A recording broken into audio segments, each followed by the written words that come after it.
Bom dia, então. Hoje nós vamos falar de testes. Estamos chegando ao fim do curso e temos que cobrir alguns assuntos com maior prioridade. E testes é um desses que sempre fica por fim, porque teste é o fim, né, vamos dizer assim, das coisas que a gente faz, tá? Apesar de não estar só no fim, mas só pode testar depois que tem várias coisas prontas. E, e é importante para a gente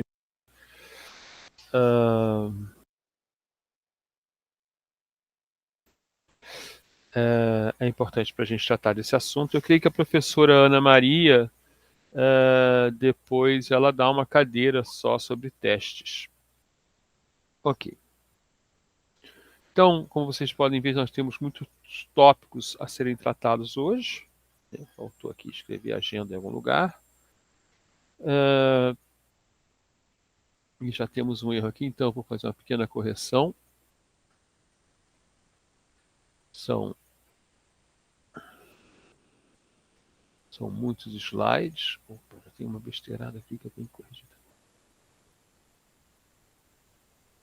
Ótimo.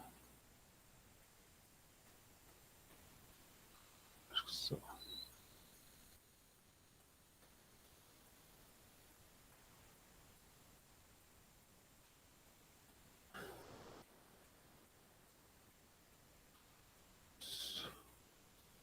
Isso deve dar certo agora.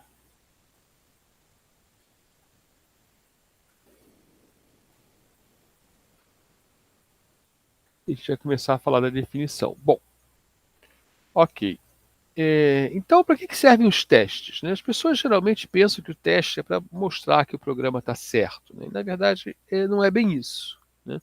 O objetivo do teste, né, é que a gente quer. Primeiro, a gente quer mostrar que, empiricamente, né, um pedaço de software cumpre um conjunto de requisitos para um ambiente dado em um momento específico do tempo. Ou seja, não está absolutamente correto. É o primeiro ponto, né? Ele estaria correto, na verdade a gente vai ver que nem é isso, né? Para aquele ambiente onde ele foi testado, né?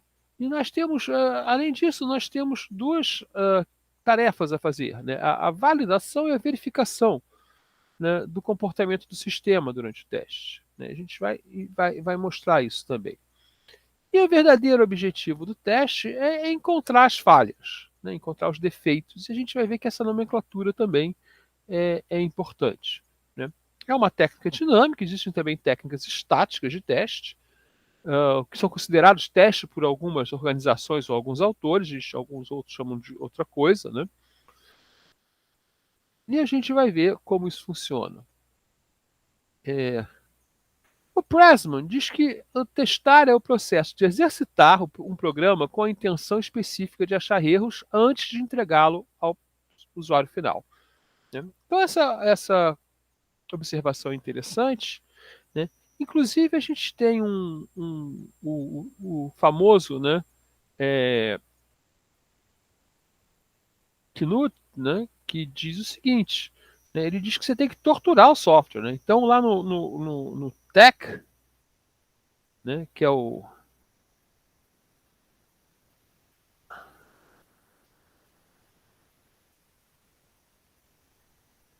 né? Ele que é o teste de tortura, o TEC, para você fazer uma implementação de TEC, ela tem que passar pelo teste de tortura do TEC, né? Para dizer que ela é ok. Onde ele tenta fazer coisas muito difíceis para o software, né? Que uma implementação errada não conseguiria, uma implementação, vamos dizer assim, simplificada, né? Não conseguiria passar. Ele fala, não, você tem que exercitar, né, o software de alguma forma,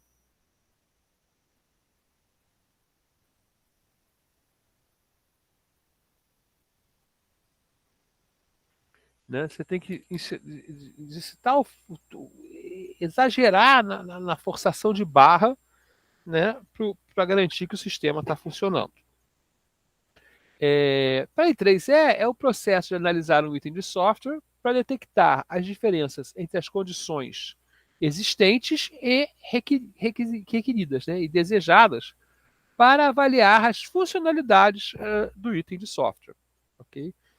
Também a gente pode falar de testes que não são baseados assim, em requisitos funcionais, mas em requisitos não funcionais. Né? Então também a gente pode talvez forçar um pouco, adiantar um pouco esse assunto. Né? Então algumas terminologias. Né? Então, por exemplo, nós falamos muito a palavra bug, né? E o bug é o que? O bug é um erro de comportamento do software. Né? Ele faz algo que não deveria fazer ou não faz algo que deveria fazer. Então você tem um bug, né, nesse caso aí. E em inglês tem um termo que é um fault, né, que se aplica em toda a área de engenharia, né? É quando alguma coisa faz algo de uma forma não antecipada ou não desejada. Né? Um crash, né, que também é uma palavra que eu acho que não tem uma boa tradução em português, a gente acaba usando isso, né? A gente até fala aí, o sistema crashou, né?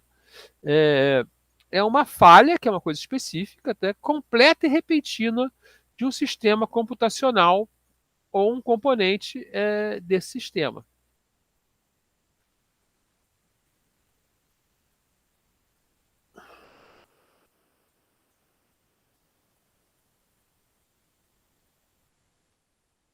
Um defeito é uma anomalia do produto. Né? Para alguns, para o Pressman é até um sinônimo de falta, né, de fault, né? É um problema de qualidade que foi descoberto depois de entregue, mas não conformidades com requisitos. Então, acho que para a gente uma boa palavra aqui, né, é defeito. Né? O que é defeito? O defeito é um problema entregue ao usuário. Né? A gente pode tratar dessa maneira. Né? Problema de qualidade descoberto depois que o software foi entregue. Isso é um bom maneira de falar. Então, isso aqui é um defeito. Né? Enquanto está dentro do nosso ambiente, não é ainda um defeito. A gente quer evitar defeito. Né? Você vem com um produto com defeito de fábrica, né? Comprei uma batedeira, né, com defeito de fábrica, por quê? Porque saiu da fábrica. Né? Então, uma anomalia no produto entregue. Um erro pode ser uma falha ou um defeito. Né?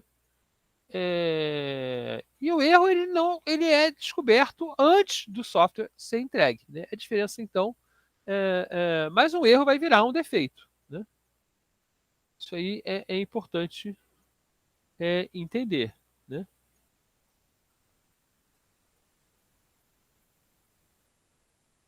Então, eu vou marcar aqui o texto aqui, né?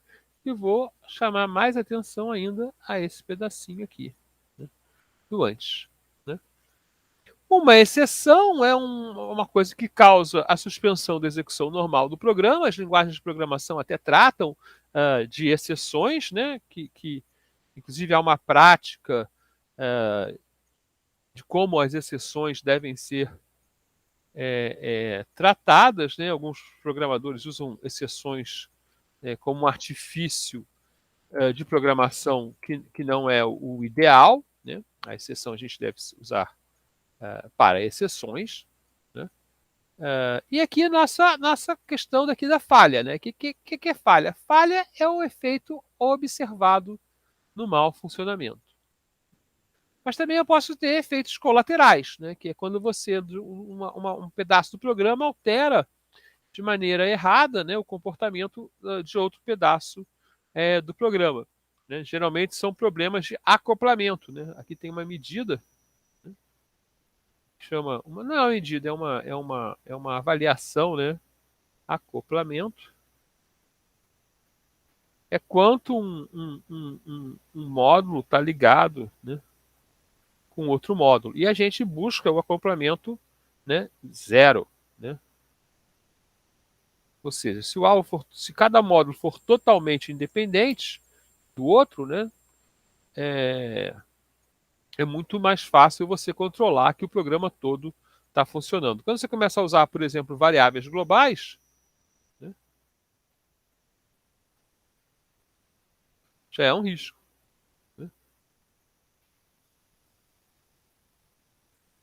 Por exemplo, por quê? Porque elas aumentam o acoplamento entre os módulos. Tem algumas palavras aqui que eu também não encontrei traduções boas, como mishap, né, que é um acidente, um revés, um comportamento, uma avaria. Né? O Jorge está fazendo a pergunta crítica, que eu acho que foi o Jorge que perguntou, né? Jorge, olha só, a gente tem que realmente olhar cada definiçãozinha, porque elas são confusas, tá? A definição é importante, eu vou marcar aqui as definições que eu acho importantes a gente ter separadas, tá? Mas falando para você que sempre há confusão, inclusive porque algumas vezes órgãos diferentes acham coisas diferentes. Então é bom a gente separar defeito como algo que uma não conformidade entregue ao usuário. Tá?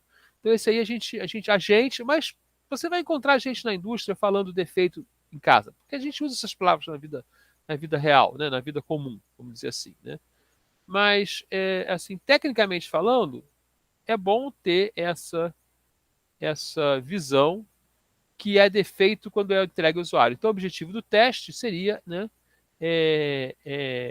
evitar o defeito. Então, vou marcar aqui o defeito como uma coisa que a gente deve se preocupar. Né? Obviamente, bug a gente usa, né? Qualquer coisa que faz, não faz, a qualquer momento pode ser um bug. Né? E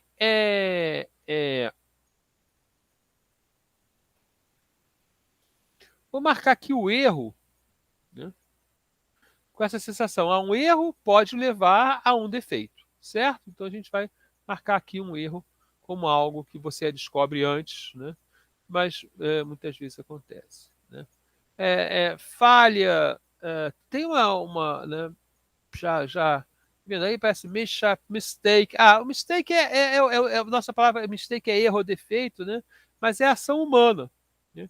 Então é importante a gente entender que às vezes é importante determinar por que o erro apareceu. Né?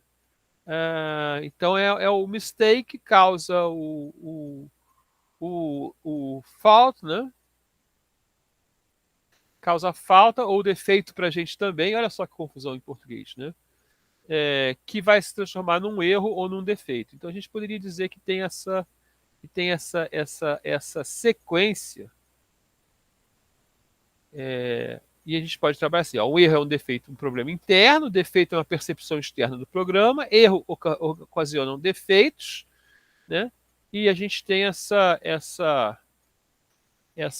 questão aqui, né? Que um mistake, né? Causa uma falta, né? Que é um erro que pode, com o tempo, virar um defeito, porque chega no consumidor. Né? Então, o humano causa que erra, aqui a gente pode botar aqui que erra, né? Causa uma falta, que a gente não tem essa palavra em português, né? Que é um erro que, se chegar ao usuário final, é um defeito. Então a gente quer acabar com os defeitos, certo? Esse é o nosso objetivo, acabar com os defeitos, identificando os erros. Né? Então, o ciclo de vida de um defeito, né, é que ele é inserido. Isso é uma coisa que a gente tem que perceber. Né? O defeito não aparece do nada. Né? O defeito é inserido no processo. Né? E parte dos nossos processos de qualidade são descobrir, né, como o defeito é inserido.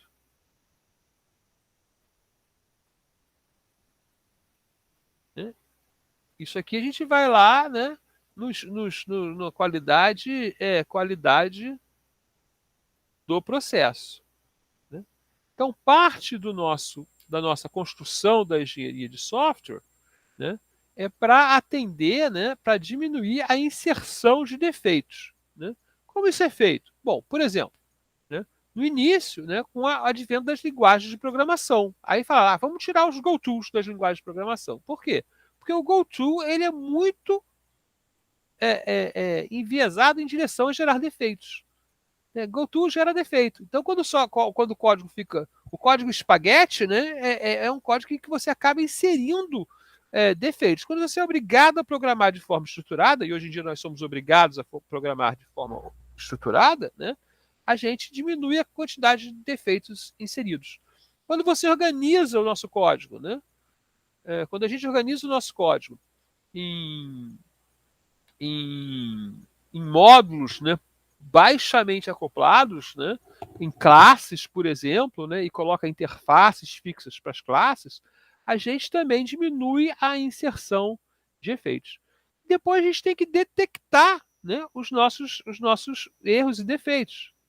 Né? E a detecção, ela tem que ser o mais cedo possível, né? Então, na fase de requisitos ou na fase de projeto, mas a gente tem um momento mais tarde, que é o momento na fase final de testes. Né? Então, a gente tem que detectar, a gente tem estratégias para detectar os defeitos, e, finalmente, nós temos que remover os defeitos. Né? Então, isso aqui, né, já a gente detecta o defeito, a gente não sabe muito bem por que está acontecendo aquilo, né? A gente vai investigar e vai descobrir como programar para reprogramar aquilo, reconstruir aquele código, reconstruir aquele projeto para evitar o defeito. Estou com uma crise de alergia aqui, me desculpe. Eu acho que a falha, exatamente, a falha é a consequência, certo? A falha é o que acontece quando você está usando o software. Então, por causa dos defeitos, né? Por causa dos defeitos, acontecem as falhas.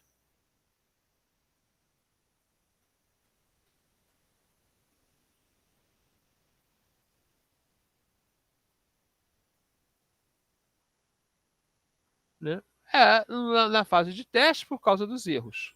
Né?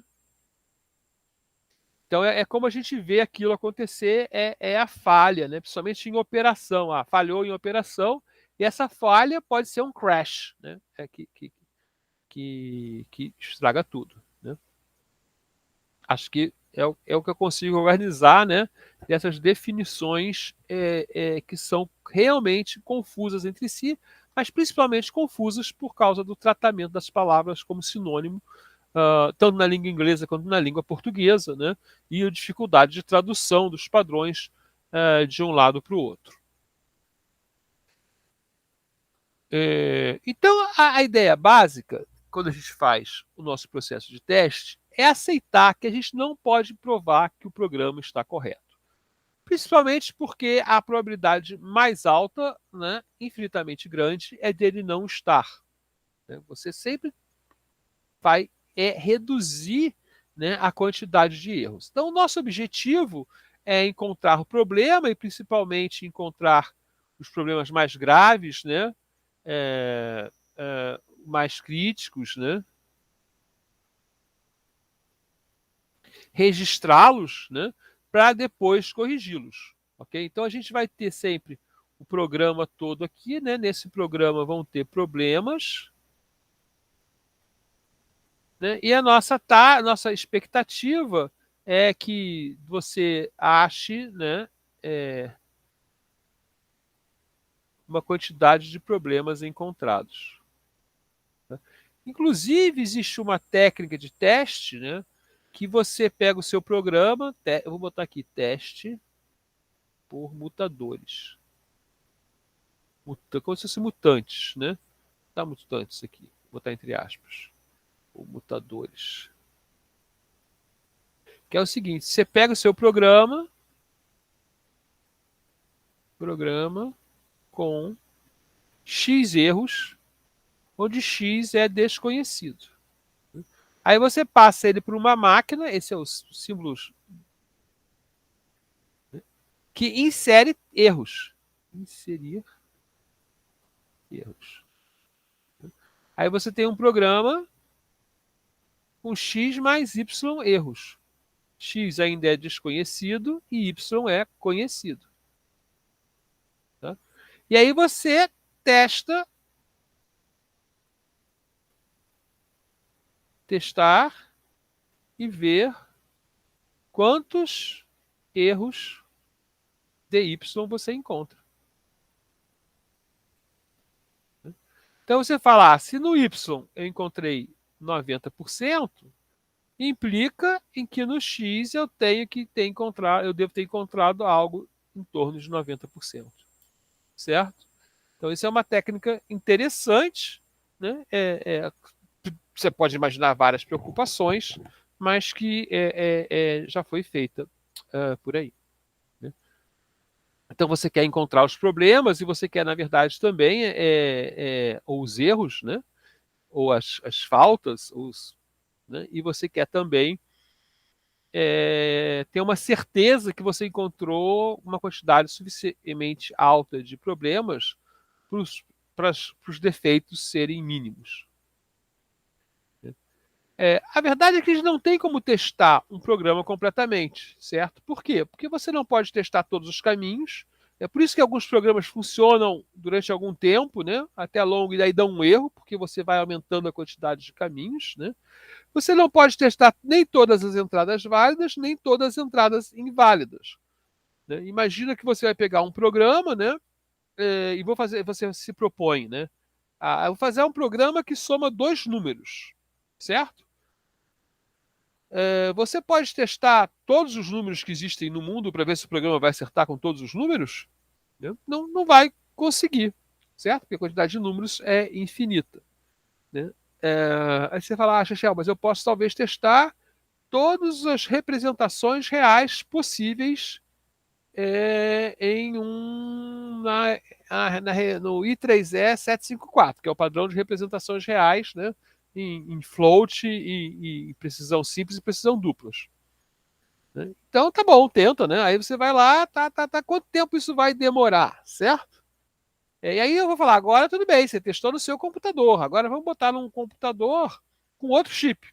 Aí você tem que testar de novo, né? E por aí afora. E testar leva tempo, né?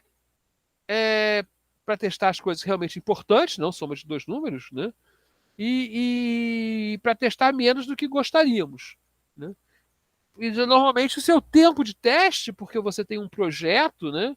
Que tem prazos, ele vai acabar antes de todos os testes que você queria fazer ou que você poderia fazer ser executados. Então todo o trabalho de teste, né?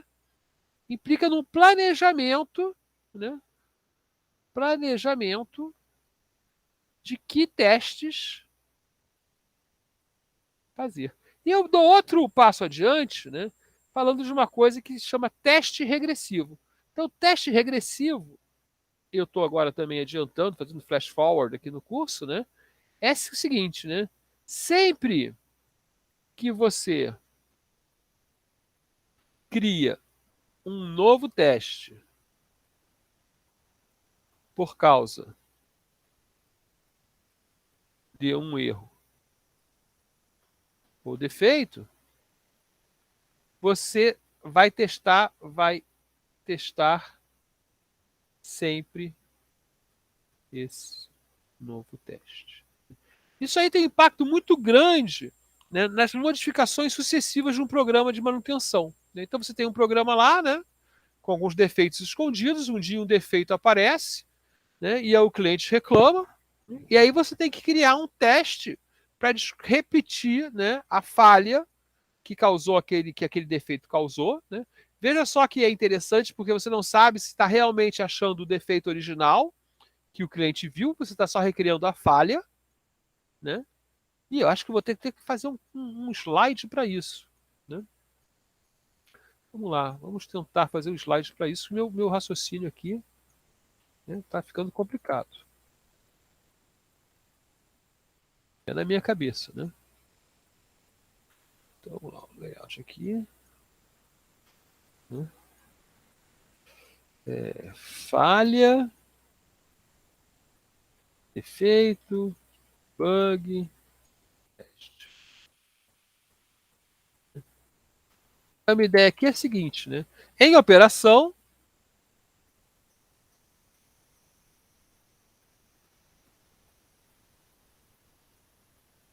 acontece uma falha, ok? O cliente reclama, você tem que gerar um teste que replica a falha. E você supõe que o teste expõe o defeito.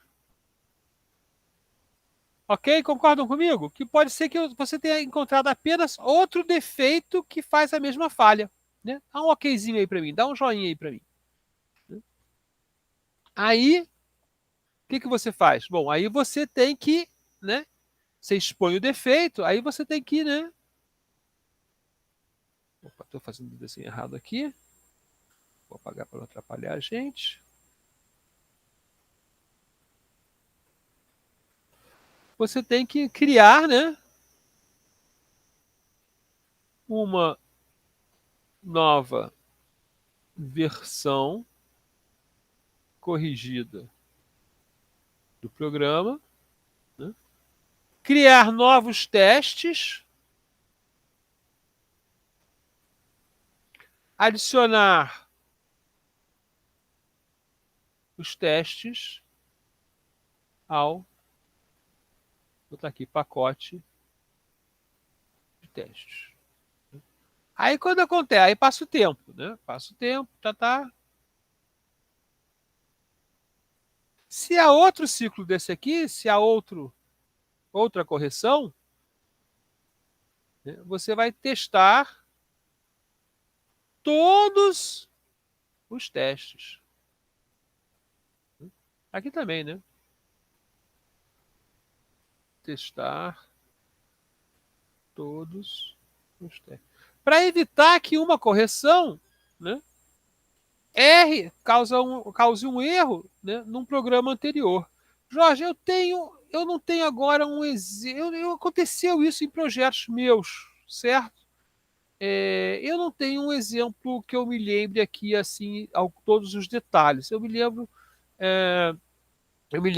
de testes que, de uma vez que a gente homologou um sistema e alguns erros voltaram atrás, né? Porque na hora de fazer o fechamento e a integração, houve um erro no processo de integração. Então a gente pegou um código velho e botou de novo no sistema.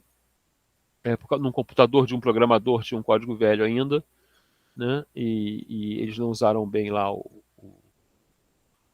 sistema de gestão de código, né? De código de gestão de versão.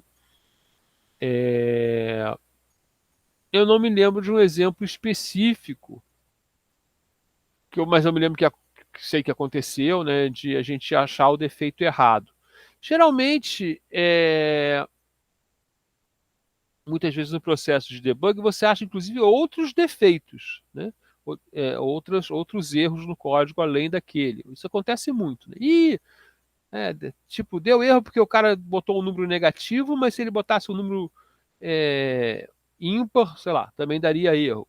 Porque você vê a sua fórmula lá e vê que muitas vezes em fórmulas lógicas, né, de if, né, você vê que fez o if errado, então ele achou um erro, mas teria outros erros naquele if. Né? Então é muito importante essa questão de entender, né, que você está achando supostamente um erro. E muitas vezes também um erro acontece em várias partes, então você acha um negócio que você acha que é o erro, né? Você pega um pedacinho aqui, né? Você pega um pedaço aqui, né? No programa, você acha o erro aqui, mas aqui no outro programa tem um que fazia alguma suposição que é uma suposição errada. Então você continua suposição sobre um comportamento errado, né? Que está lá, né? Porque esse software aqui depende daquele lá, esse módulo aqui depende daquele lá. Depende, y depende de x, né? Aí você muda x, aí vai ter o comportamento novo em x, aí y fica errado e aí ele provoca outro erro no software. Isso aí também não é incomum de acontecer. Opa, parece que a minha saiu, botar ela de novo no lugar. Ok, então a gente já teve outro, né? Então o nosso problema também, outro problema relacionado ao teste é de cobertura, a gente vai tratar mais sobre cobertura, né? Por quê? Porque como se você sair lá, pegar um programa com 5.000 pontos de função, por exemplo, que é um número razoavelmente grande para um projeto, né, de até 24 meses, né? Você teria que testar tanta coisa, né, para ver tudo que o software faz, né, que você começa a ter que fazer opções e essas opções são a cobertura que o teste faz, né? Então, a nossa abordagem estratégica primeiro, né, antes de testar, você tem que tentar tirar os testes dos requisitos, né, no projeto, né, tentar tirar os erros, né, até inclusive em alguns lugares essa coisa também se chama de teste, né, é, fazer o teste do nível de componente para testar os erros de comportamento simples, ali no que a gente chama hoje em dia de teste de unidade, né? E depois ir compondo esses componentes em componentes maiores, né? Níveis mais externos e testando de novo, né? Usar técnicas diferentes de teste, né? Teste caixa branca, teste taça preta, teste Dataflow, nos momentos específicos que você deve fazer, né? Ter testes que o desenvolvedor é obrigado a fazer e testes que o grupo de independente faz, né?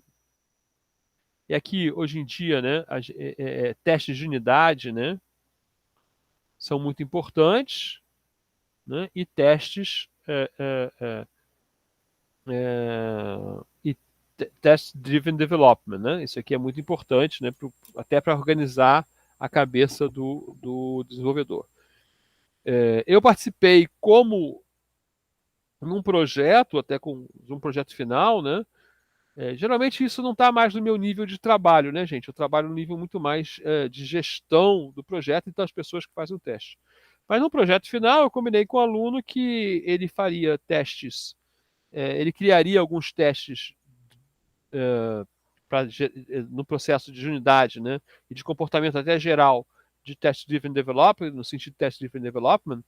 Acho até que usando uma ferramenta, se não me engano, do Cucumber, né? Então a gente usava uma ferramenta e eu trabalhava em cima daqueles testes, né? Para explicar melhor o que eu queria que o software fizesse, né? Mas é uma situação muito rara onde você tem alguém, né? Que é o Product Owner extremamente técnico, né? Que sabe programar, né? Então pode especificar o que ele deseja, né? Em uma linguagem de especificação de teste. Não é comum isso acontecer, né? Mas talvez para sistemas embutidos, trabalhando com engenheiros, você pode fazer algo assim, né? E teste e debugging são atividades diferentes, né? Mas o debugging, que é achar o erro e tirar o erro, né? Sempre precisa de testes para funcionar, né? Então a gente tem que entender que o controle de qualidade, né, ele implica em usar não só testes, né, mas revisões, inspeções, auditoria, simulação, que são outras práticas, né, que nós não vamos ver nesse curso, não conseguimos ver nesse curso, né, ainda tem que colocar inspeções, por exemplo, no nosso curso, mas que fazem parte do pacote de qualidade. Tá? Algumas frases aí recolhidas pelo Pressman e por mim, né? O DICE 369, né, diz, ó, o teste pode ser usado para mostrar que existe um bug, mas não que não existe um bug, né? Ausência total de bugs, né? E um dos principais problemas da gente é saber quanto parar, né? E outra questão é que é muito difícil testar o nosso próprio programa, porque a gente vai testar em cima das suposições que a gente fez. Então, tem uma equipe separada de teste, um testador separado, ele cria novas suposições, né?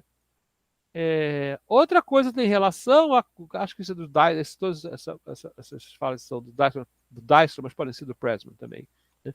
Que é o seguinte: quanto mais erro você acha no negócio, mais erro ele deve ter, né? Por quê? Porque significa que ele é de má qualidade, certo? E você não consegue inventar todas as más qualidades possíveis, né? Todas as maneiras de criar má qualidade, né? Então, em certo ponto, é melhor reconstruir aquele produto, né? Inclusive, tem grupos que trabalham ou trabalharam já e já relataram, né? Trabalhar assim, olha, se tem um erro aqui, você apaga o código e programa de novo tudo, né? Porque para você fazer direito, isso vai ser melhor, né? Ok.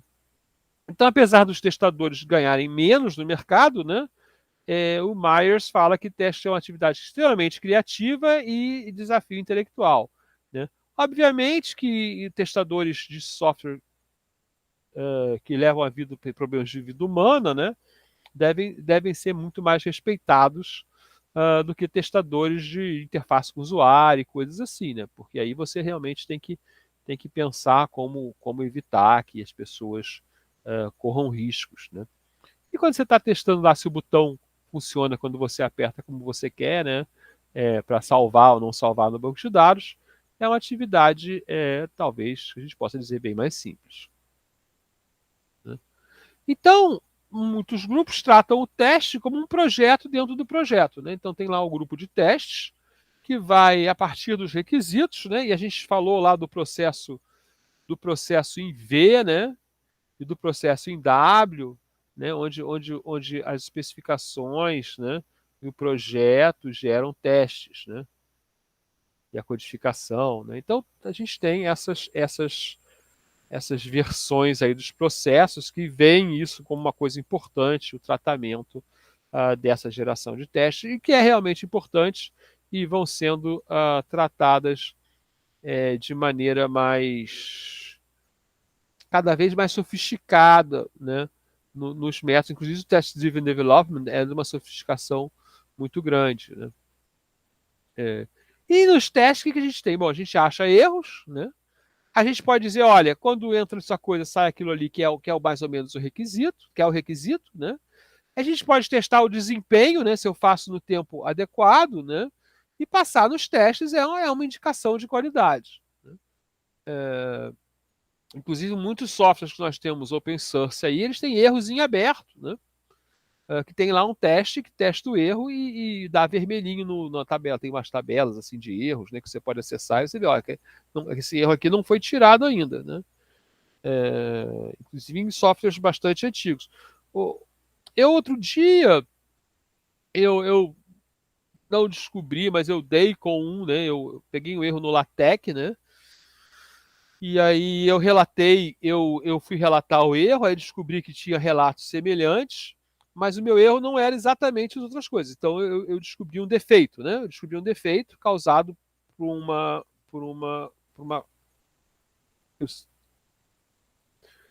ação similar, né? E aí eu fui lá no ambiente de fazer um issue, né? Fiz o issue. Aí o cara pediu para eu testar numa versão, eu testei na outra versão, testei na outra, eu mostrei a diferença, né? E aí tinha vindo justamente de uma correção para tratar de outro erro. Aí falou, então esse issue aí seu, né? É a mesma coisa daquele outro issue lá, mas eram falhas diferentes, eram duas falhas diferentes, né? Causadas pelo mesmo problema que foi causado pela correção a outro defeito. Então, duas falhas que vinham do mesmo defeito, que é a mesma correção, e vinham de uma falha de outro defeito. Foi interessante ver isso. É complicado, inclusive porque o erro era bizarro. Eu talvez consiga achar rapidamente aqui, né, no issues do LaTeX.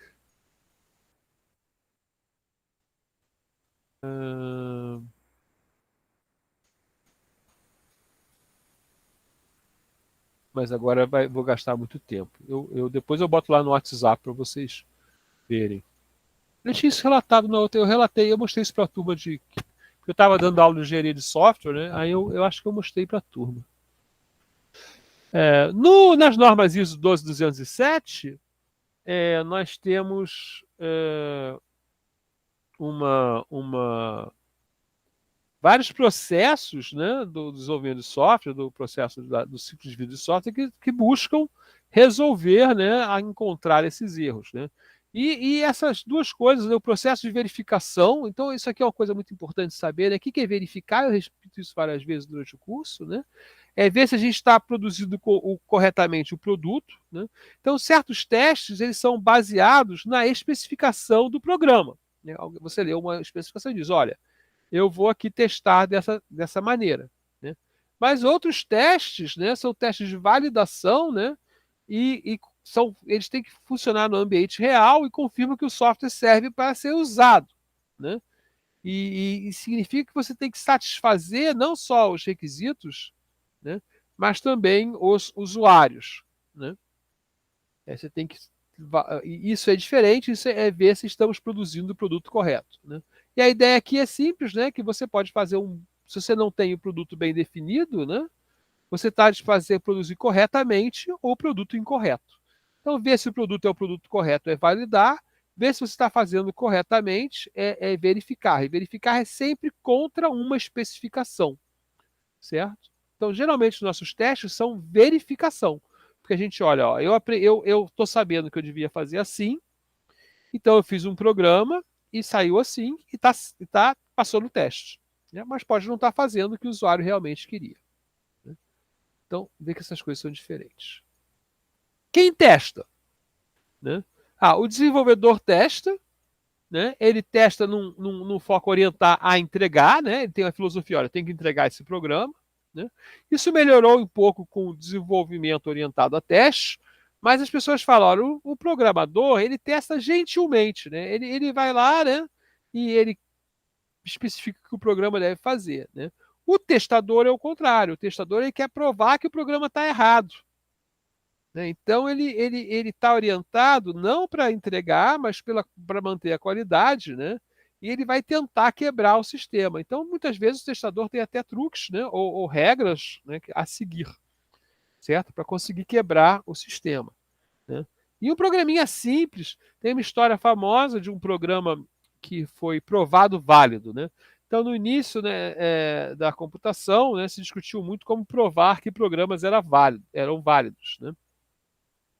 E aí um papa lá da computação provou lá que um programa tipo simples era válido, né, tipo somar de dois números, uma coisa assim. E aí outro papa da computação rodou o programa e achou vários testes que mostravam que o programa não funcionava. Né? Claro que a partir das suposições erradas, vamos dizer assim, ou simples, que o programa, que o artigo original tinha sido feito. Né? Então, na verdade, ele provava que o programa somava dois números, vamos dizer assim, né? E o outro falou: agora eu vou mandar uma letra aí para você. E aí, o que você faz quando recebe uma letra? Aí dá um erro absurdo. Né? Ah, Então, existe uma relação testador-desenvolvedor que indica não só a qualidade do processo, mas talvez a dificuldade de programação também naquela linguagem, né? A dificuldade do sistema como um todo. Né? Então, por exemplo, nas equipes de software para mainframe, né? Você precisava de 5 a 10 testadores para cada programador. Por quê? Porque o ambiente de mainframe é um ambiente bastante complexo. Né? Então as coisas rodam, são interrompidas pelo sistema de time sharing, né? Tem sistemas em cima de máquinas virtuais, em cima de máquinas virtuais, em cima de máquinas virtuais, tem configurações, tem questões importantes de desempenho, né? Então tinha isso. Né? Na Microsoft, né? Em 92, para cada dois programadores tinha três testadores. Né? No Lotus 123, para cada dois programadores, tinha um testador. Isso era a planilha padrão antes do Excel, né? Para o Windows, quando foi criada. Né? A média em 92 para Microsoft, Borland, WordPerfect e Novell era de um programador. O Novell era software para rede, a Borland era linguagem de programação, o WordPerfect era concorrente do Word, era de um programador para dois testadores. Seria interessante atualizar isso aqui, né? Acho que eu posso botar aqui uma mensagem para mim. Tem dados novos? Está aqui com 92, né? Mas você vê que a variação é muito grande, né? Desses números. Então a gente não sabe muito bem qual é a resposta e depende de muitas coisas. Né? Na organização, né? Você vai ter três tipos de testes, né? O teste pelo desenvolvedor, né? O teste por um testador independente da outra equipe, né? E o teste pelo usuário, né? Que são os testes alfa. Tradicionalmente a gente chama de alfa e beta. Hoje em dia tem os release candidates, né? Então, geralmente, o que é os testes alfa? Né? são usuários, geralmente empresas, né? Usuários selecionados que vão fazer, né? Que vão homologar, ver, né, como o software funciona em ambientes quase operacionais, né? O testador alfa, ele não está rodando. O beta, geralmente, é um testador que pode correr alguns riscos, né? E geralmente já é em um ambiente operacional. Você fala, esse programa está pronto para rodar, né? Roda aí, você aceita fazer o beta, né? E geralmente o beta é no ambiente operacional. Você baixa, né? Vou baixar a versão beta do meu jogo, vou baixar a versão beta do Word, né?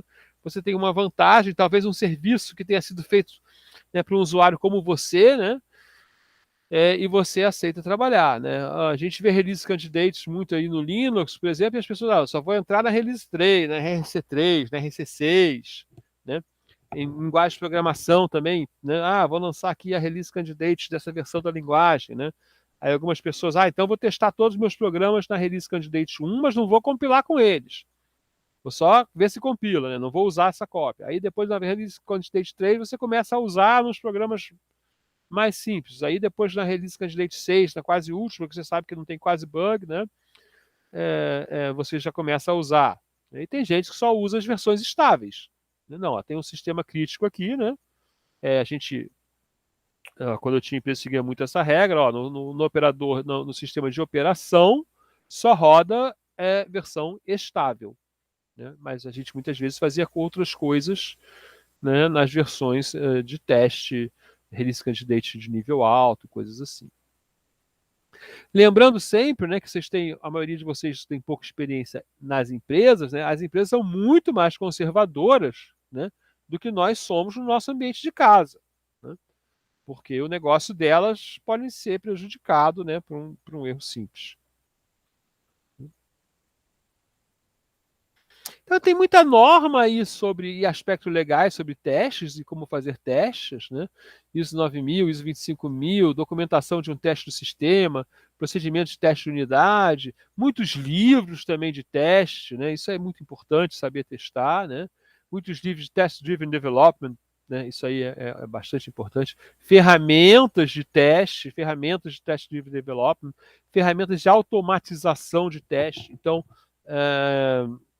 vários projetos que eu trabalhei, a gente ou pegou uma ferramenta grátis ou comprou uma ferramenta, né, que permitia você fazer testes automatizados, né? Então, por exemplo, sistema de informação, você entra os dados lá, né, mostra a ferramenta grava os seus cliques, né, aí você recebe um script, né, com seus cliques, onde são, aí você vê os dados e você pode trocar, né? Então esse dado aqui você pega do banco, como se fosse um mail merge, para quem sabe o que é isso, né? Esses dados aqui você pega desse arquivo, esse aqui você pega da segunda coluna, esse aqui da terceira coluna, e aí ele roda aqueles testes com vários dados, né? Deixa eu ver se eu acho aqui um test tool. Tem um que chamava Selenium.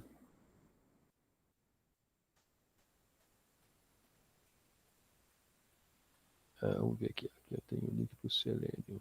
Não, mostrou a imagem.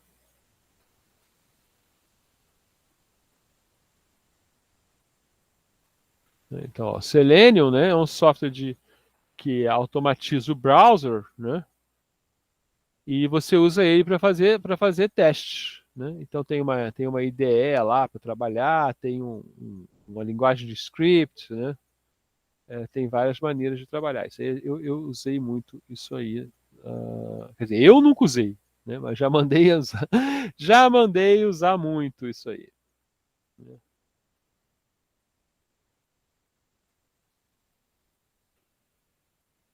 É, várias associações ligadas à qualidade, né, e vão tratar também de teste, né, principalmente teste de software, né. E aí você tem os aspectos econômicos, né. Então esse aqui é do Pressman, né. Ele mostra assim, olha, se você não fizer teste nenhum, né, você tem essa margem de erro aqui, né.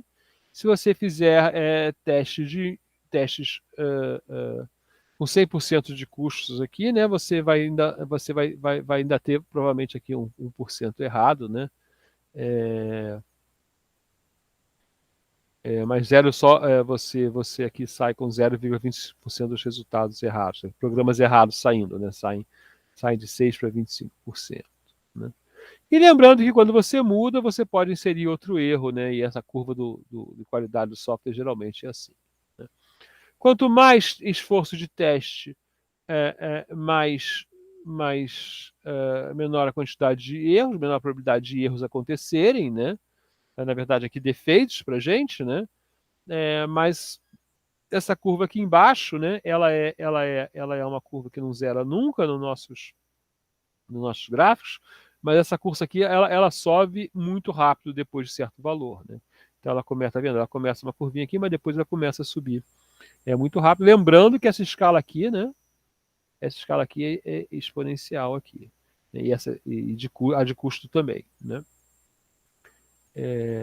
Aliás, aqui tá, cadê esse desenho aqui do Pressman também? O Pressman é impressionante, né? Quando eu pego uma transparência dele, sempre tem erro, né? Então, como é uma escala de custo aqui, tá? A escala de custo tá ruim aqui. Né? Ele não testou bem as transparências dele. Né?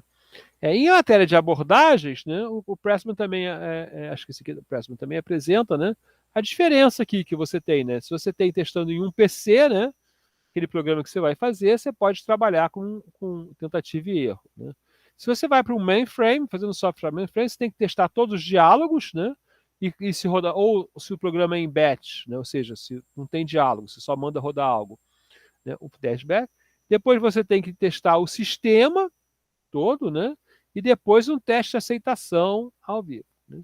Se é um software embutido, você tem que testar todos os módulos, depois fazer um teste de integração e depois fazer um teste com o hardware real dele rodando, né? Porque esse caso aqui pode ser só na simulação. Né? Controle de processo, a mesma coisa, só que aqui é o controle de processo. No caso do cliente-servidor, você tem que testar o cliente, testar o servidor, né? Fazer o front-end e o back-end test. Né? Aqui você vai testar o front-end com back-end falso, o back-end com front-end falso, né? E o teste ao vivo lá, porque é um teste, né, rodando. Né? E na internet, né, Web Client Test, né, teste Network Test, né, e teste de uso. Isso aqui uma vez eu fiz um projeto, né, porque a gente esperava muitos usuários nesse projeto. Então a gente combinou, a gente precisava de um provedor preparado que fosse apoiar a gente, né, e esse projeto tinha o patrocínio da Globo, né, então a Globo já tinha um ambiente de teste de uso, né, principalmente um teste de carga. Então ela preparou todo um ambiente para a gente. Lá a gente falou, ela falou, isso aí deve ter tantos usuários, estão usando essa tecnologia, então vocês devem ter precisam umas tantas máquinas aí. E ela rodou o teste de carga junto com e mostrou e falou, precisa de tantas máquinas lá no final. Né? Nesse projeto, ao mesmo tempo, tinha uma empresa de auditoria, né? Esse projeto é da Prêmio, né? Então tinha uma empresa de auditoria também que fez outros testes ligados à segurança, né? Então a gente fazia o teste de funcionamento, né? Vamos dizer, a gente fazia o teste aqui, né? Esse nível aqui de teste, aqui, vamos dizer assim, fazia mais ou menos isso aqui, né? E aí a Globo fez isso aqui e a KPMG, eu acho, fez isso aqui também, né? Na parte de segurança, né? Carga e segurança. Então você tem vários tipos de testes para trabalhar também, isso é importante saber. Vamos apagar aqui, que isso não serve para nada. Só a marquinha e vamos em frente. Então aqui o American National Bureau of Standards, né? Ele fala, tipos de teste que você pode ter no software, né? Garantia de qualidade, na verdade. Né? Então ele trata, né, de coisas pré-teste, né, revisão, né? E depois, né, olha a quantidade de testes. Né? Por módulo e por classe. Né? Essas coisas se juntam em componentes. Depois você testa essas coisas em funcionalidade atendida. Né? Você testa black box e white box. A gente vai falar mais um pouco até sobre o white box. Né? Você testa a integração dos objetos, a integração dos componentes. Depois você testa a interface, depois você faz teste de carga, você mantém o teste de regressão, você mantém o teste do sistema todo, você tem o teste de aceitação, você tem o teste de instalação e você tem o beta teste. Né? Então define vários tipos de teste. Aí, né? E aí, né, a gente tem para saber em que nível de teste está, tem 3 padrões típicos, né, que é o teste funcional, que é o teste de caixa preta, que você sabe, né, o que você espera do software ou do módulo, então você não interessa o que está lá dentro. O teste de caixa branca, que você conhece o que está lá dentro e você quer passar por todos os caminhos possíveis, né? E os testes de integração, né, ou testes que você tem partes interagindo, que muitas vezes é um mix de caixa branca com caixa preta, né? Você não sabe o detalhe total, mas você sabe que os módulos existem, e muitas vezes são chamados de testes de caixa cinza. Né? Lembrando que teste é achar o defeito ou o erro, a gente quer achar o erro, né? Porque vai ser na fase de teste, ainda é erro, né? E depois a gente vai debugar, que é descobrir a fonte do erro, né?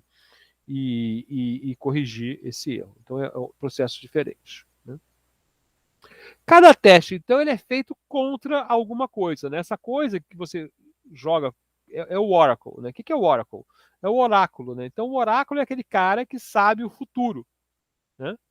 Então, o programa é comparar, o resultado do programa é comparado com o resultado do oráculo. Né? Esse oráculo pode ser o quê?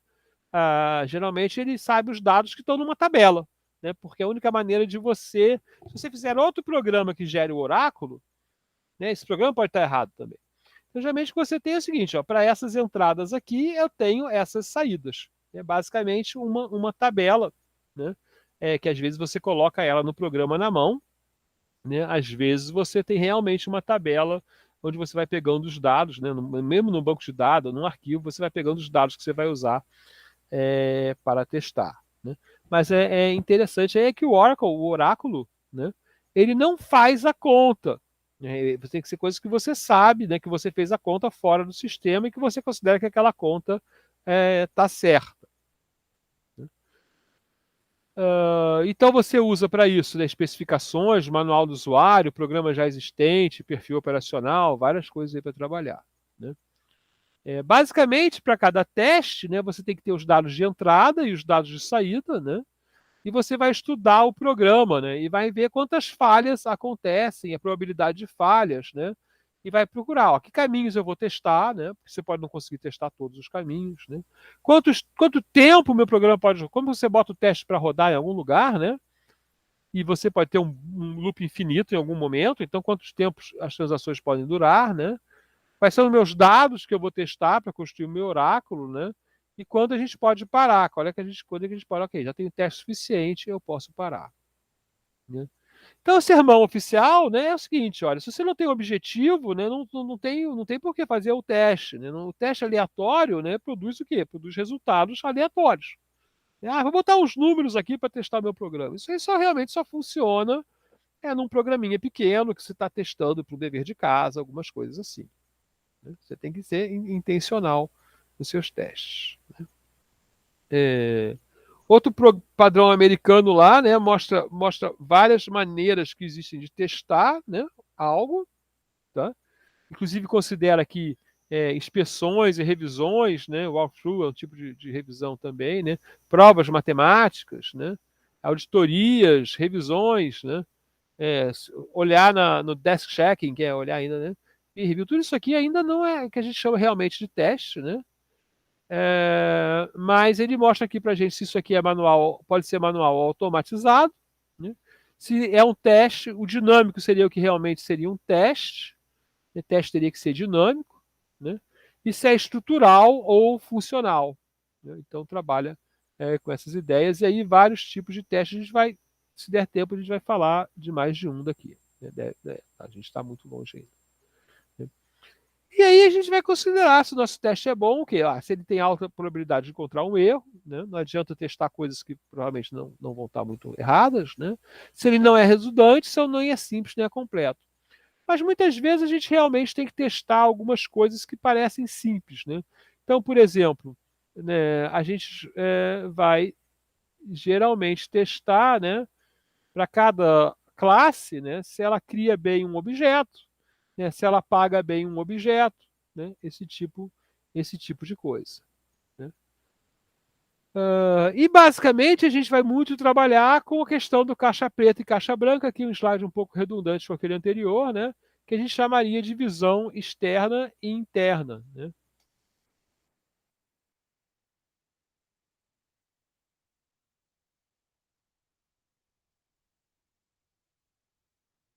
Tá? Então, ou você sabe a função, ou você sabe como ele funciona. Né?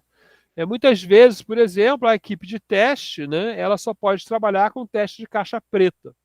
Né? E outras vezes o teste de caixa branca também, ou ela se divide em dois grupos, né? Coisas assim. Então, o objetivo do design de teste é uma transparência do Pressman, né? Vou botar anotar aqui, né? Você ter como objetivo sempre descobrir um erro naquele negócio, né, de uma maneira completa, né? Com menor esforço e tempo. E aqui isso aqui vai levar a gente às técnicas de construção de teste na caixa branca. Tá?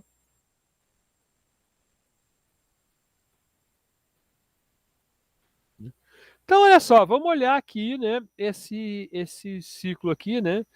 Então, vamos supor que eu queira testar, né, esse software que tem esse fluxograma aqui, né? Eu vou até fazer um desenho novo para isso aqui, que eu não gosto muito desse desenho, né? Inclusive, ele tem erros, né? Tipo, eu não gosto muito desses pontinhos aqui, eu vou testar ele e botar ele de outra forma. Mas a gente pode ver, né? Tem um pedaço de código, tem uma decisão, tem um pedaço de código e tal, e faz esse loop 20 vezes, então a gente pode ver aqui que é dois, né? Dois caminhos, né? Abre dois caminhos e abre dois caminhos. Então aqui a gente tem um caminho. O caminho que passa aqui é dois caminhos. Esse caminho que passa aqui é o caminho 3. Esse é o caminho 4. Esse é o caminho 5. Né? Então aqui a gente tem 5 caminhos que a gente pode passar, certo? É, e esses caminhos vou passar 20 vezes. Né? Então é 5 vezes 5 vezes 5, né? Então é 5 elevado a 20. Né? E aí ele fala, ó, são 10 a 14 caminhos possíveis. Será que é isso mesmo? Deve ser, né? Mas 5 elevado a 20. 5 elevado a 20 é 9,5 vezes 10 a 13. Tá? Para vocês terem uma ideia aqui da calconta que eu peguei agora. Né? Com o teste por milissegundo, né, isso levaria 3.170 anos para testar. Então é impossível, né? Então vou botar 5 elevado a 20 aqui, só para testar, né? É, é, é, é, vezes. A milissegundo é ruim, vou ter que botar muitos 60 e 24 aqui, então não vou fazer essa conta, não. Vamos confiar nele. 3,2, 3.100, não é 3,170 anos, né? É 3.170 anos. Isso aí que eu tenho que ver se isso aqui é 3.170 ou 3,2 anos. Acho que 3.000. Então você tem que escolher caminhos e testar aquele caminho. Né? Então, por exemplo, esse é o caminho, aquele caminho que eu chamei de caminho 1, e você vai testar ele uma vez, certo? Ou até duas vezes, ok, mas você não vai poder testar todos os caminhos, né, em todas as vezes que você passar. Então você vai escolher caminhos para fazer. Esse aqui é um caminho, né? Você pode escolher outro caminho, por exemplo, você pode escolher esse caminho aqui, ó. Eu posso escolher esse caminho aqui.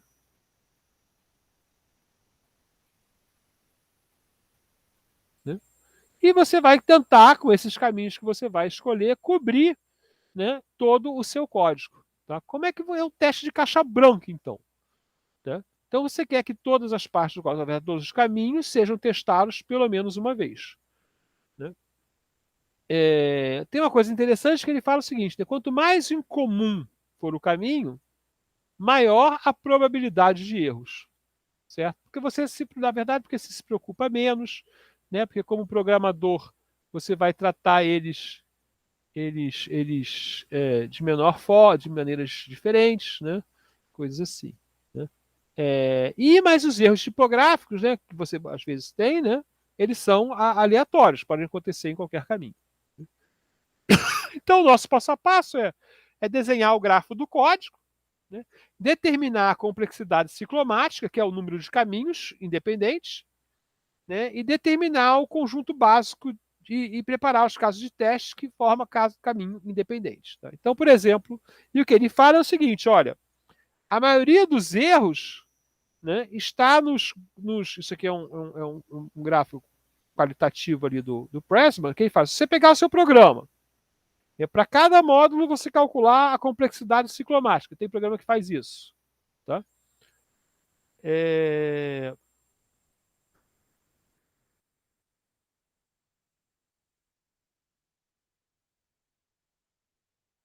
E você vai ver que os erros geralmente estão nos códigos com complexidade ciclomática maior.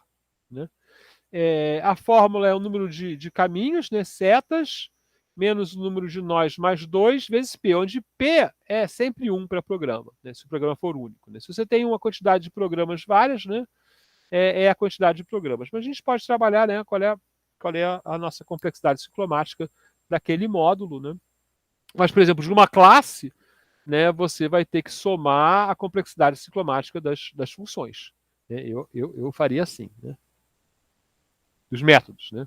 Então, para esse desenho aqui, né, que é o desenho que ele vai usar, né, a gente tem aqui, ó, um caminho, 1, 2, 4, 7, 8, né? Outro caminho, né, 1, 2, 3, 5, 7, 8. Outro caminho, 1,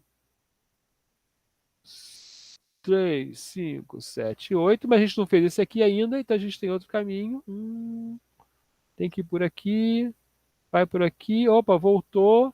E aí, no caso, ele escolheu ir por aqui, mas podia escolher qualquer outro caminho. Podia até um caminho com 2 voltas, mas a verdade é que normalmente não vai precisar. Pelo menos pela visão do teste de caminho, né? Usando essa cobertura. Pelo menos você vai passar uma vez em cada caminho, né? Uma vez em cada pedaço, uma vez em cada caminho, que é muito bom. Né? Outro método, né, que é as matrizes Graph Matriz, né, que é a matriz dos grafos, né? Então ela é uma matriz, né, de nós, de conexão de nós, né? Então você tem aqui, aí você mostra, né, que o link A conecta o nó 1 com o nó 3, né? O link D, né, conecta o nó 3 com o nó 2, né? Aqui o T conectando o nó 3 com o nó 2, né? O A, né? Então você tem esse mapa aí, você pode botar um peso, né, para essas conexões aí, né, e você pode ajudar a te controlar o gráfico estrutural. Né? Então, no estrutural você tem o teste das condições, então você vai olhar cada condição, cada if ou cada while, né, para ver se você cumpre todas as condições que estão ali dentro, todos os testes. E o teste de data flow, né, que você seleciona paths e faz algumas exigências para as variáveis. Né? Então, nesse caso aqui, você seleciona os caminhos, né, e para cada statement no caminho, né, você faz algumas análises. Né?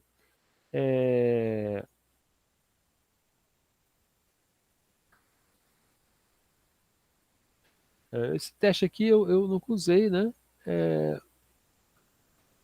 Mas você está tentando ver, né, se eles mexem nos valores ou usam os valores da variável. E aí você pode fazer umas cadeias, né, em que statements as variáveis são usadas, né, e buscar, então, testar em função de onde esses dados estão. Eu não sei usar esse teste, né, mas eu queria chamar a atenção dele. Né?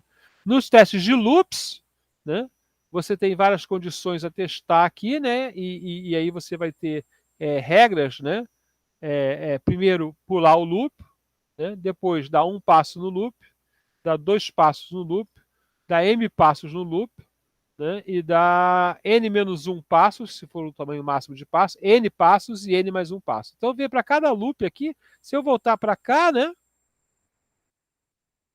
Onde eu botei pelo menos 4 testes, mas tem um loop. Então, nesse loop aqui, quantos testes eu preciso? Né? Eu preciso de 5 testes. Né? Então, eu vou ter aqui, né? Esse aqui que era 1, ele vai virar 5. Então, eu vou ter 8, 4, mais 1 é loop. Então, eu vou ter mais, pelo menos, mais 4 testes. Né? Mais 5 menos 1 testes. Que eu vou pagar aqui com 0, não entrar no loop, mas esse aí eu já testei, né? Com 1, com 2, com m, com n menos 1. O 2 não precisa não, né? Com n mais 1. Eu testaria com 2 e com n mais k, né? Mas aí já são 1, 2, 3, 4, 5, 6, 7, 8. 8 em vez de 5, né? Geralmente você vai, muitas vezes você acha erros aí.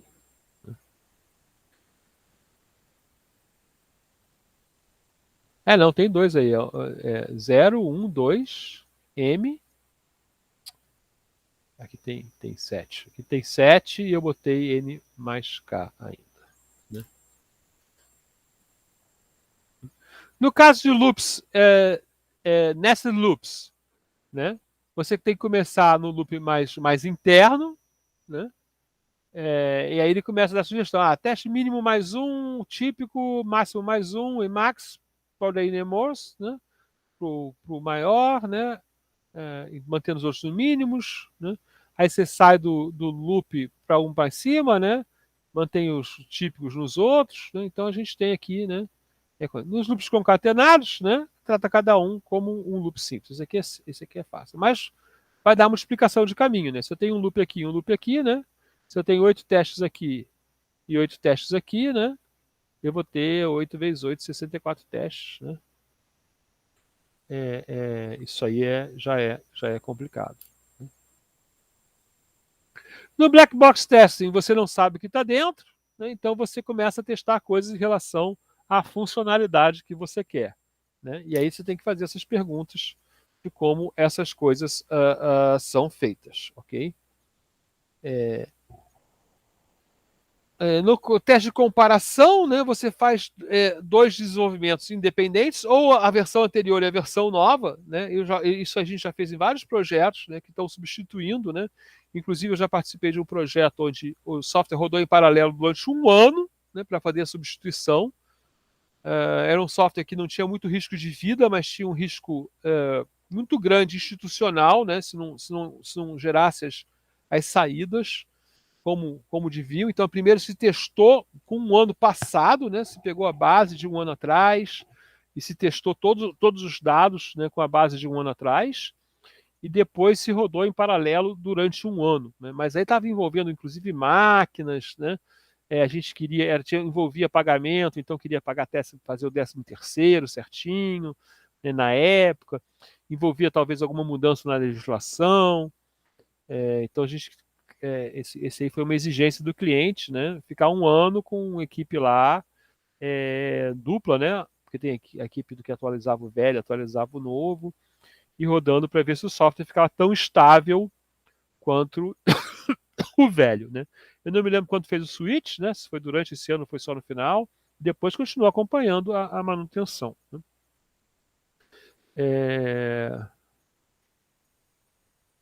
Uma coisa importante é analisar os valores limites, né? Então, esse é um exercício que dá trabalho, né?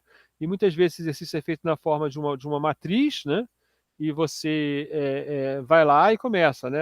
Então, eu sei que isso aqui funciona de 0 a 100, então eu vou botar 0, vou botar 100, vou botar 0, vou botar 100, né? E aí você vai botando. Então, para cada variável de entrada, né?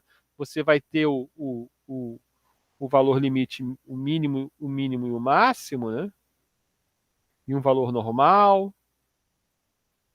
Aí você tem que fazer um abaixo do mínimo, um acima do máximo, né? Então a gente tem isso aqui no teste funcional. Para cada variável de entrada você vai ter que lançar tudo isso, né? e você vai ter que fazer o pacote, então, né, de testar essas coisas, né, para cada variável e simultaneamente, né? Então, o mínimo de cada, mínimo de todos, depois o mínimo normal, o máximo, e você vai variando assim. Então, esse teste, vê que a quantidade de testes, né, vai sempre aumentando, né?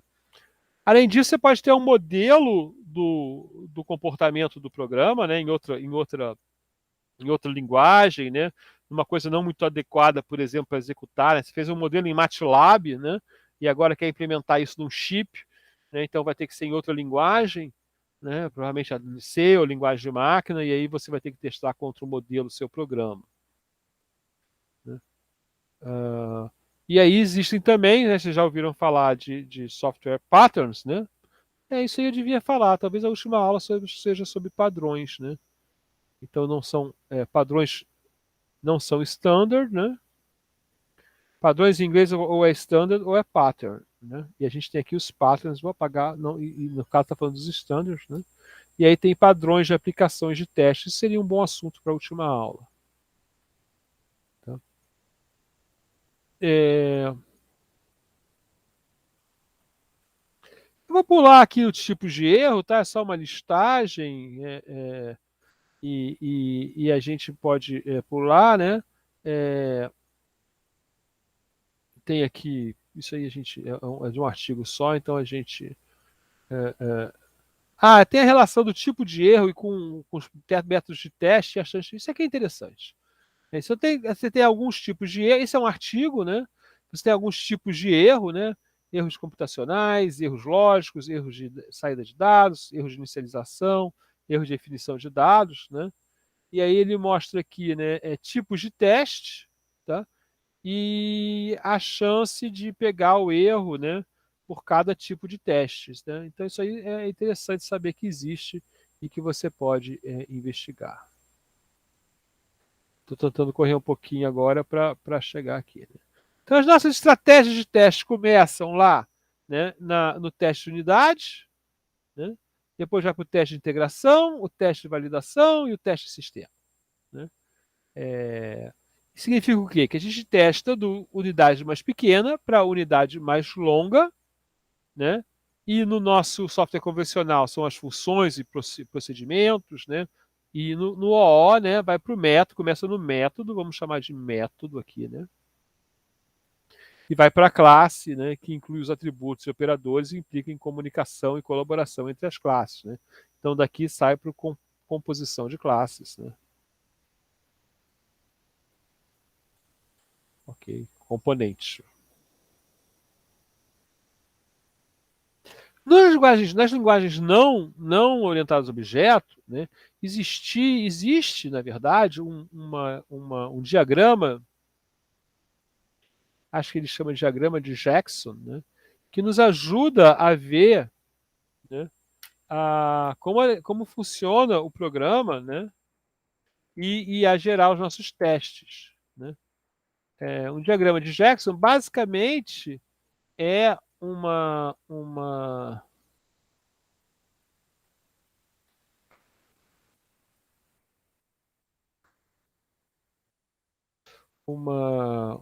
árvore hierárquica, né? Que tem alguns símbolos. Deixa eu ver se eu consigo desenhar, mostrar um aqui bom. Né? Esse não é o que eu usava, não. Né? Mas é uma árvore hierárquica do programa, né? Porque você vai ter lá. O que, que você tem num programa em C, né? Deixa eu fazer o meu desenho aqui, então. Né? Num programa em C,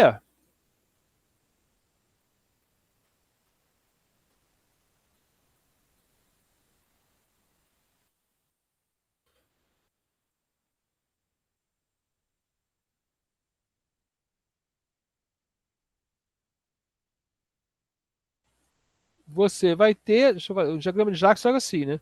Você vai ter lá o main, né? E ele vai executar algumas coisas e no processo ele vai chamar algumas coisas. Né? Então o diagrama de Jackson, ele vai criando uma árvore hierárquica, tá? Quando é opcional, ele tem um símbolozinho assim. Se tem um if na chamada, né? Ele vai ter um if assim. Né? Se é um loop, ele vai ter uma simbologia assim. E aí também ele tem os símbolozinhos que passam variáveis, V1, V2. Né? Tem variáveis que são bolinhas pretas, não me lembro por quê, sei lá, V3. Passam respostas, R1. Né? Aí você pode passar R1 para cá. Então, no diagrama de Jackson, você consegue ver, né, a estrutura do seu programa. E tem o simples, né? O simples é esse aqui, né? E você consegue ver a estrutura do seu programa e entender que módulo chama que módulo e fazer os testes. Né? Nunca vi uma aplicação disso para classes. Né? Então, tem algumas recomendações estratégicas aí, né, que são ligadas, né, a entender bem o produto, fazer o que você vai testar realmente, né? Então você, olha, esse aqui é o meu teste de caixa preta, esse aqui é o meu teste de caixa branca, né? Eu tenho tanto tempo para testar, né? E tem um software que testa a si mesmo, isso a gente encontra aí, né? O famoso, né, test driven development é muito importante ali, né? O uso de asserts, né? Inclusive a gente vai ter algumas linguagens, né? Você vai compilar as coisas ou no formato teste, né? Ou no formato sem teste. Então você pode botar todos os testes em Java, né? Você pode botar todos os testes no seu programa, né? E depois mandar compilar sem os testes, né? O que é bastante interessante.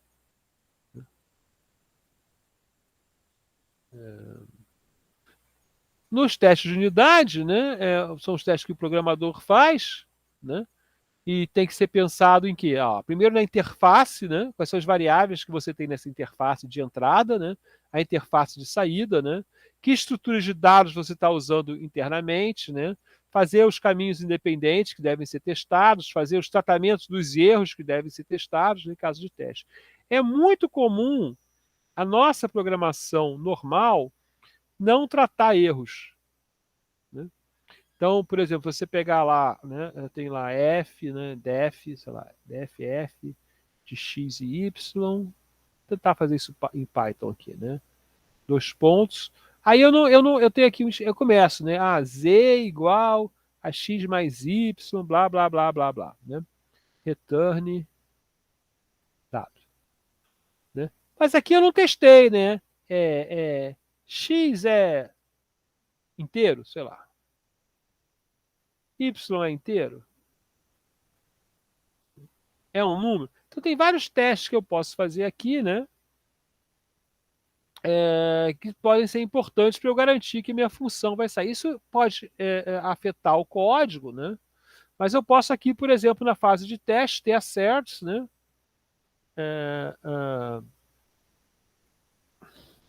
Que depois eu vou eliminar, né? De alguma forma.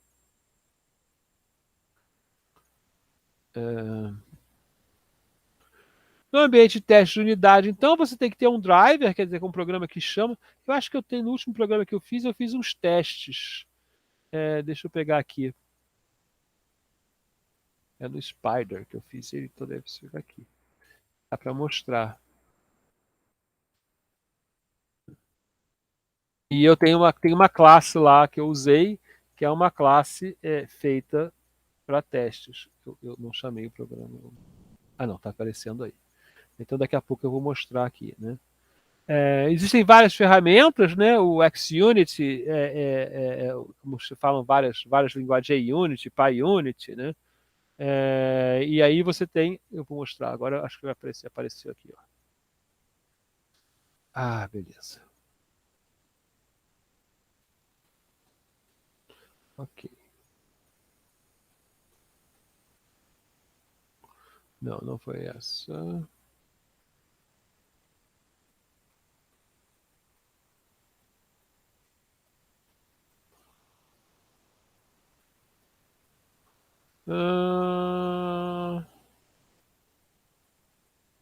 Não, não é essa. Aqui eu estou fazendo um teste na mão, não é o que eu queria. Ok, não é o que eu queria. Vou ver se eu acho um teste aqui de unidade para vocês verem. Então, bom, vamos em frente aqui quando estiver no final da fase. Né? No teste de integração, né, você vai ter muitas vezes que fazer programinhas, né? Eu quero ver, por exemplo, eu tenho A, B, C, D, E, F, C prontos, né? Então o que eu faço aqui? Eu faço um F que é um oráculo, né? Ele fala, ó, se eu receber X, devolve Y. Se receber Z, devolve K. Por quê? Porque eu tenho que testar essas coisas e ver se funcionam, né? Então quando estou incompleto, eu vou criar esses stubs, né? É, E esses stubs fornecem sempre a resposta certa, porque eles não fazem um programa, né? Eles só sabem o que vai entrar e o que vai sair de uma tabelinha, né? Então e normalmente isso aí é feito assim também com. Eu não faria assim, né? Para mim não precisa testar o FG aqui, você precisa testar só o BCDE, né? Então muita gente você vai de baixo para cima. É...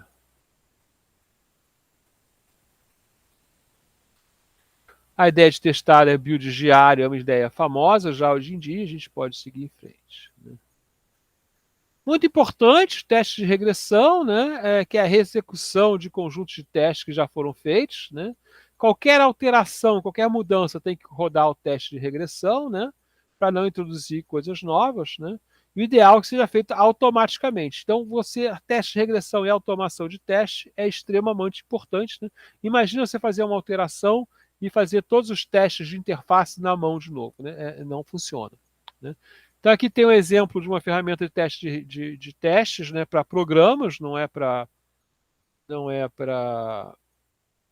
é o próprio Selenium, acho que foi tirado do próprio Selenium esse exemplo, né, onde você marca aqui o que vai fazer, tá?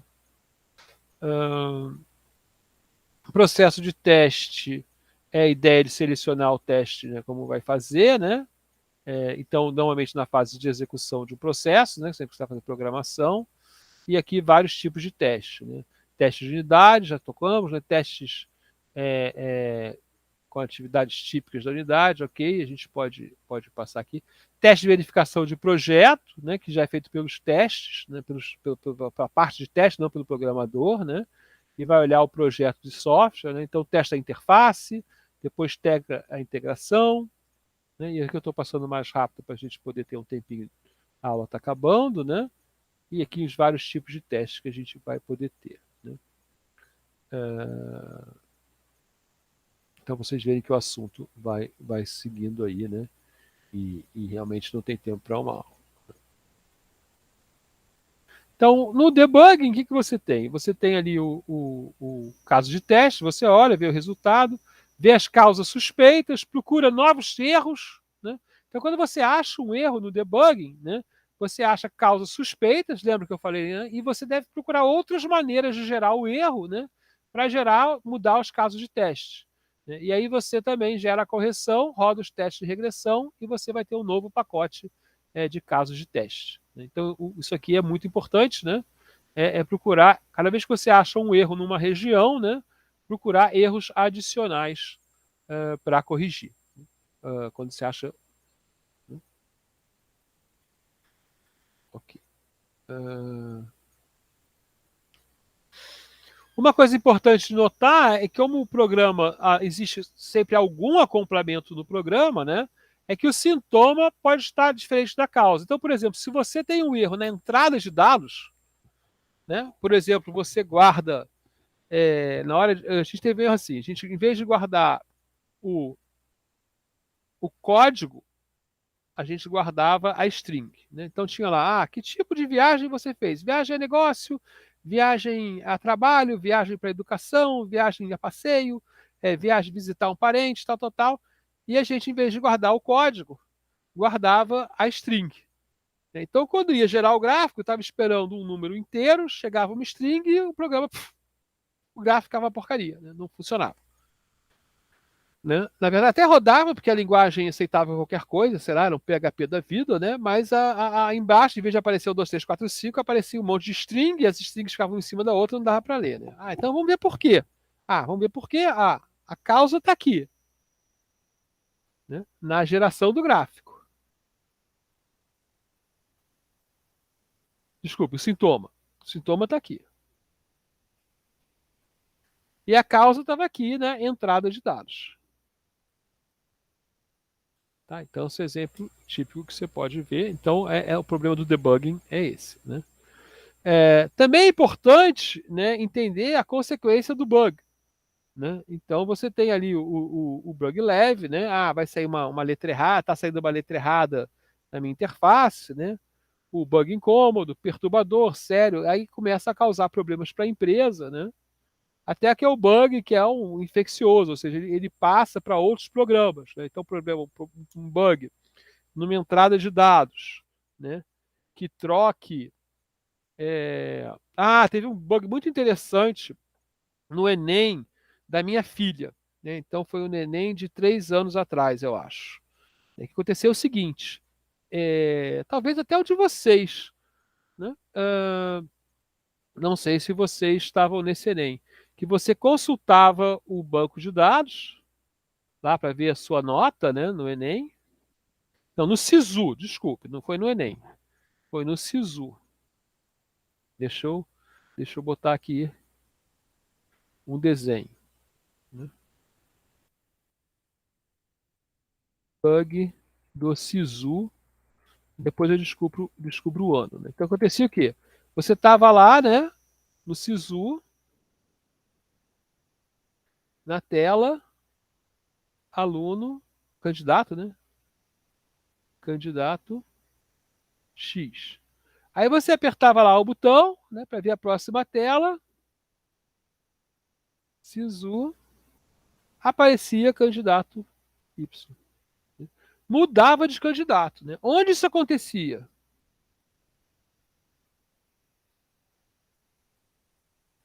Não era no programa. Tá? Olha que interessante. Não era no programa, era no software de.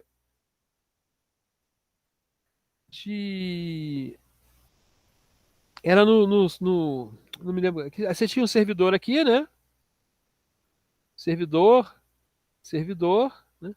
Cada servidor mandava um ID para cá, né? ID 1, ID 1, ID 1. E aí você tinha o software de distribuição das entradas, né?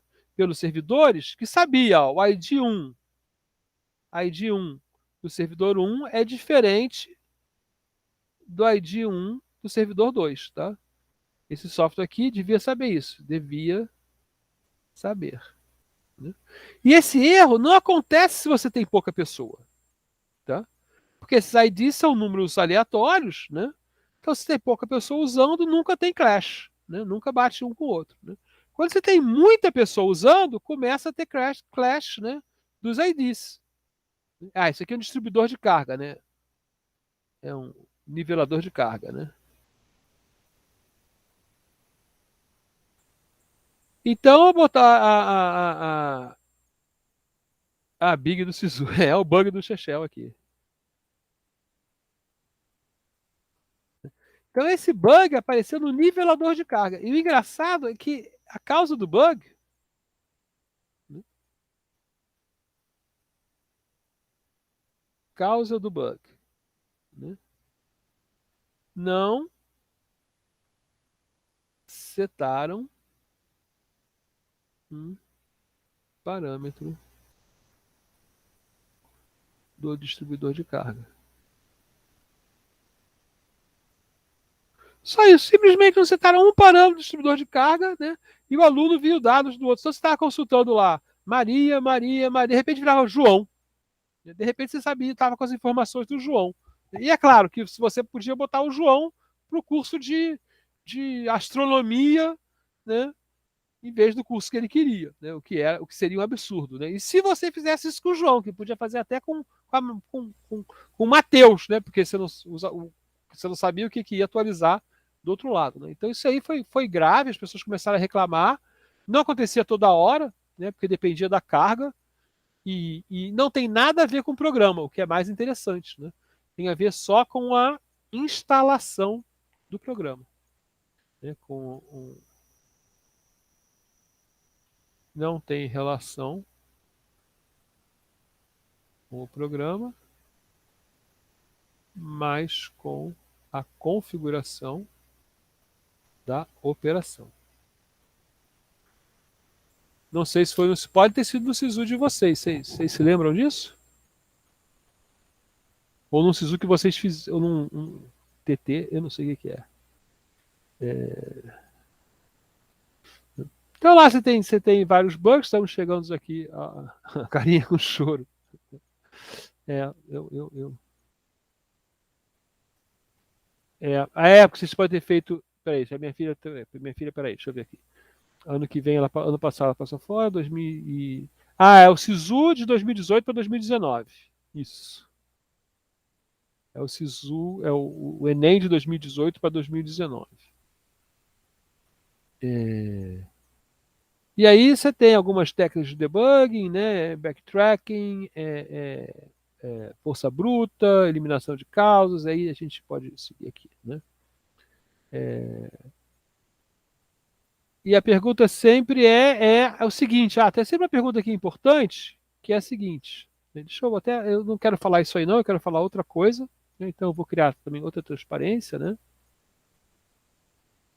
Vou criar 124 aqui,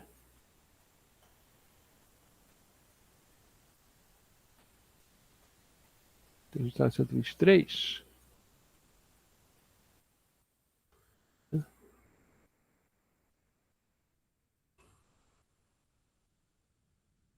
É o seguinte, ó, ao achar um erro,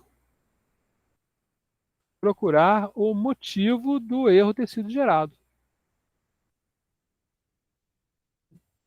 Porque o mesmo motivo pode ter levado a outros erros. Exemplo: software saía do ar, crash total, porque o programador alocava espaço em métodos e não desalocava.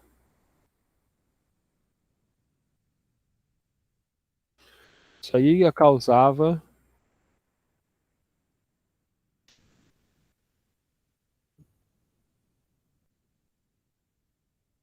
o programa acessava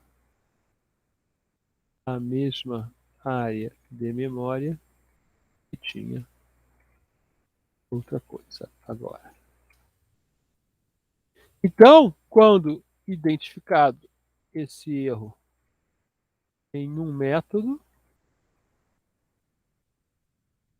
tivemos que procurar o mesmo erro em todos os métodos do programa. Dá para entender? O cara alocava, não liberava a memória, quando voltava os ponteiros iam para o mesmo lugar, tinha outro dado, que a memória estava reservada, tal, né? Então a gente teve que olhar em todos os métodos do programa se a mesma coisa era feita e o erro estava generalizado lá. E é um erro aleatório, né? Porque às vezes funcionava, às vezes não acontecia, porque a memória não tinha sido muito mexida tal. Então, ou tinha sido mexido o suficiente para não importar esse erro, né? Aqui é a definição de teste alfa e beta, né? Sempre no local do desenvolvedor, né? É, aqui num ambiente controlado, aqui já o beta, né, bem mais amplo, né, com muito mais gente, né, e com um ambiente real, né, então fora do controle do desenvolvedor. Né. E a questão aqui de teste de sistema também, vários tipos de testes que podem ser feitos, né, geralmente antes até do alfa e do beta. O alfa e o beta são testes funcionais, né, do sistema funcionando, né? Então, teste de recuperação, né, você causa um erro e vê se consegue recuperar o sistema, né? Testes de segurança, né? Teste de carga, já dei um exemplo aqui, né? Teste de desempenho para ver se você vai atender no tempo útil, né? E testes de implantação e instalação para ver se. Eu tive um software que a gente tinha muito problema de implantação, até que a gente descobriu por que acontecia, né? Então a gente tinha esse software aqui, né? Software em VB na época, né, em Visual Basic, né, que funcionava em alguns lugares e não em outros. E aí a gente descobriu por quê? Porque o nosso software de instalação, né, não conseguia pegar todos os pacotes da Microsoft que devia pegar, né? Então a gente começou a ter que fazer um controle forte do controle de pacotes da Microsoft, né? Inclusive proibindo de usar alguns, né, porque tinham comportamentos diferentes, várias coisas, a gente teve que fazer um controle especial disso. Tá? Então, a coisa importante, né, ali no nosso processo de debug, a gente está acabando a aula, a gente teve que acelerar um pouquinho, né? É sempre pensar, né, antes de corrigir e ver com todos os erros de onde podem ter visto aquilo, né? O uso de ferramenta, a automação do teste é muito importante, né? É muito importante conversar e mostrar as coisas, né? Porque se você é um programador, principalmente, né? Você está pensando com o cérebro, né, numa direção. As pessoas falam muito da técnica do papagaio no ombro, né? Que significa você explicar o programa para outra pessoa, né? É a criação de testes de regressão, de novos casos de teste, a gente está falando aqui, né? E saber que os testes nunca acabam, né? Na verdade, o que acontece é que o usuário passa a ter o testador e vai encontrar defeitos, né? E vai reclamar do seu produto. Então, a gente tem aqui uma bibliografia ampla, né? E agora temos slides novos também. Ok. Então a gente vai encerrar essa gravação aqui.